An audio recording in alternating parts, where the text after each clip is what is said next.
Hello everyone, this is Piyush Soni. Welcome to Prayas institute. सो आज हम बहुत इंपॉर्टेंट टॉपिक पर डिस्कस करेंगे कि पेपर को अटेम्प्ट करने का सही तरीका क्या होना चाहिए, है ना। क्योंकि हम बहुत कुछ पढ़ते हैं, हमारे पास बहुत सारा नॉलेज बैंक भी होता है, बट हम उसको पेपर में अप्लाई नहीं करके आ पाते। ये बहुत सारे बच्चों के साथ प्रॉब्लम आती है। तो इस वीडियो को देखने के बाद आपकी ये प्रॉब्लम तो 100% से दूर हो जाएगी, है ना। इसलिए आप लास्ट तक मेरी बातों को सुने। तो आप ऐसा समझिए कि अगर मुझे किसी से युद्ध करने जाना है, पहले के राजा लोग होते थे या अभी भी भारत को किसी से युद्ध करने जाना हो, तो वो क्या करेगा? अपनी पूरी प्लानिंग बनाएगा कि मुझे इस तरह से सेना खड़ी करनी है, इस तरह की मिसाइल्स होंगी और ये इक्विपमेंट हम यूज करेंगे, इस तरह से ट्रेस करेंगे, सब कुछ वगैरह वगैरह। क्या इतना काफी होगा? नहीं, फिर तो हम हार जाएंगे। हमें सामने वाले की स्ट्रेटेजी भी पता होनी चाहिए कि वो किस तरह से अटैक करने वाला है, वो क्या क्या प्लानिंग लेके आ रहा है, वो कितनी फोर्स लेके आ रहा है, उसके पास कितनी मिसाइल्स है, कितने टैंकर्स हैं, क्या क्या बॉम्ब वो यूज करने वाला है। सब कुछ हमें अगर उसके बारे में पता होगा, मतलब उसके बारे में जितनी ज्यादा जानकारी होगी, हम उतनी परफेक्ट प्लानिंग के साथ उतर पाएंगे। तो क्या पता होना चाहिए आपको कहां उतरना है, आपकी जंग किसके साथ है, आपका युद्ध किसके साथ होने वाला है। आपका युद्ध होने वाला है आपके पेपर के साथ। तो आपका पेपर किस तरह से डिजाइन होगा ये आपको पता होना चाहिए। सिंपल सी बात है। अगर आपको पता है कि आपका पेपर किस तरह से डिजाइन होने वाला है, तो आप उसकी स्ट्रेटेजी बहुत आसानी से बना लेंगे। ठीक है। तो पेपर डिजाइन होता कैसे? भाई पेपर सिंपल से कॉन्सेप्ट है। मैं या कोई भी अगर पेपर डिजाइन करता है तो हर स्टूडेंट को ध्यान में रखकर पेपर डिजाइन करता है। मतलब जो बिलो एवरेज स्टूडेंट है उनको, जो एवरेज स्टूडेंट है और जो टॉपर्स है उनको भी ध्यान में रखकर पेपर को डिजाइन किया जाता है। जो पेपर का सेक्शन होता है, जितने भी हमारे पास क्वेश्चन होते हैं, उसमें 65 से 60 से 65 और 70% तक इजी लेवल आता है और 25 से लेकर 30 मॉडरेट लेवल आता है और 10 to 15% जो पोर्शन है वो टफ है।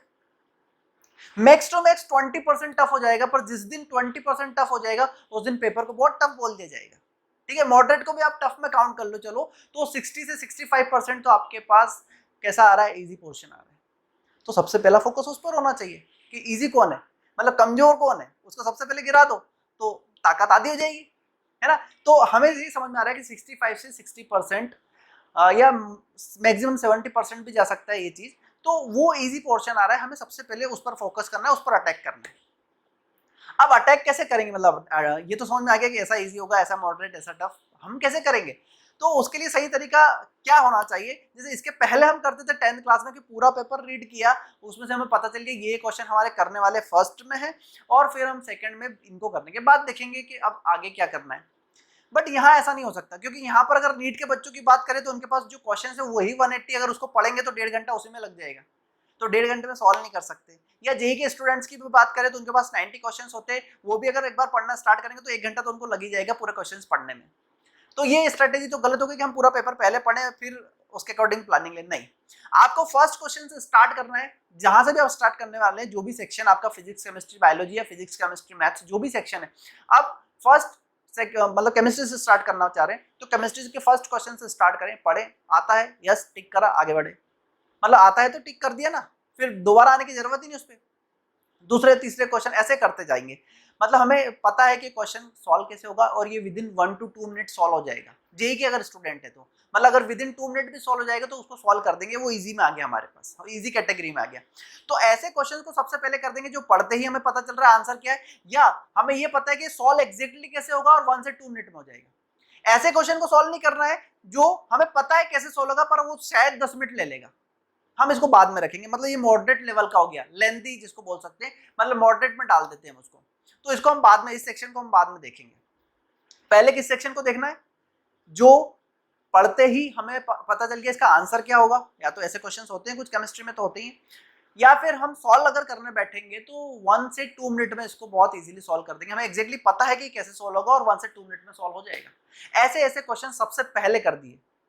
किसी भी क्वेश्चन को अपने ईगो पे नहीं लेना है कि करके ही रहूंगा, भले ही 10 मिनट लग जाए, भले ही 15 मिनट लग जाए, कर दो, हो भी जाएगा। सपोज 10 मिनट में 15 मिनट में हो गया, फिर आगे आगे ऐसे अगर आपने 15 मिनट एक क्वेश्चन में लगा दिए तो आगे ऐसे 5 क्वेश्चन होंगे जो 3-3 मिनट में होने वाले होंगे, और ऐसे 10 क्वेश्चन और होंगे जो 2-2 मिनट में होने वाले होंगे। वो सबसे छूट गए ना हमसे, क्योंकि हमने उनका सारा टाइम यहाँ दे दिया।